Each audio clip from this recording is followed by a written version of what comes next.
Hello everyone, welcome back to my new blog. আজকের ব্লগটা একটু স্পেশাল, কারণ তোমার ব্লগটি দেখলেই বুঝতে পারবে। সকালে আমি আলুর দম আর পরোটা দিয়ে ব্রেকফাস্ট করে নিলাম, তারপরে চলে আসলাম রান্না করতে। কি রান্না করছি তোমরা একটু ভেবে বলো তো। এখানে তোমরা দেখতেই পাচ্ছ মা সব মাংসগুলো ধুয়ে নিচ্ছে। এখানে দু রকম মাংস হবে, একটা হবে চাপের জন্য আর একটা হচ্ছে বিরিয়ানির জন্য। এখানে বিরিয়ানির মাংসটা প্রায় প্রিপারেশন হয়েও গেছে এবং চাপানোও হয়ে গেছে গ্যাসে।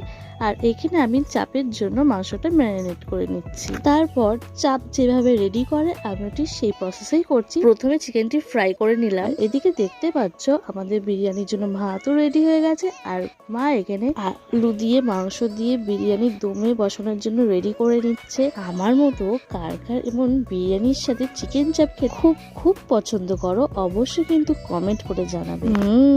দেখে জিভে জল চলে আসলো, তাই না? যারা আমার মতো বিরিয়ানি লাভার তাদের তো এই বিরিয়ানির ভিডিওটি দেখে জিভে তো অবশ্যই জল চলে এসেছে। তোমরা কি একটু আন্দাজ করতে পারছো যে আজকের ব্লগটি কি হতে পারে? নেক্সট ভিডিওতে আমি তোমাদের সাথে চিকেন চাপ ও বিরিয়ানির রেসিপিটি শেয়ার করবো। তো চলো মার রিভিউটা একটু শোনা যাক। বাহ, আলুটা মোমের মতন গলে গেছে। ও, এটা চাপটা নিতে হবে তো। সেটা নিয়ে নিই, কেমন হয়েছে। দারুণ দারুণ টেস্টি টেস্টি হয়েছে সেই। দারুন মা আর বোনের তো রিভিউ শুনে নিলাম, এরপর আমিও বসে পড়লাম খেতে। তো দেখতেই পাচ্ছ আমিও চিকেন চাপ দিয়ে আলু দিয়ে বিরিয়ানিটা নিয়ে নিলাম। বিরিয়ানির সব থেকে কিন্তু বেশি আমার আলুটা দিয়ে খেতে ভালো লাগে।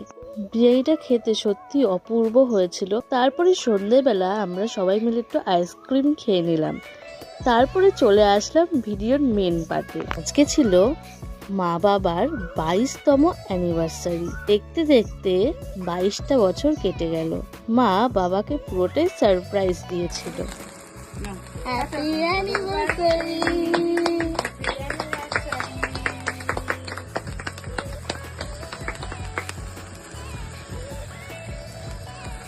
ধরো ধরো ধরো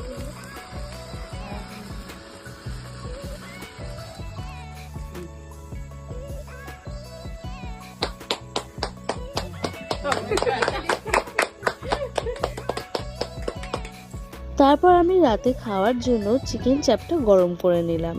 আর আজকের ভিডিওটি তোমাদের কেমন লেগেছে অবশ্যই কিন্তু কমেন্ট করে জানি। আমার চ্যানেলে নতুন হয়ে থাকলে অবশ্যই কিন্তু সাবস্ক্রাইব করতে ভুলো না। তারপর রাতে সবাই মিলে আমরা ডিনার সেরে নিলাম। তো আজকের ব্লগটি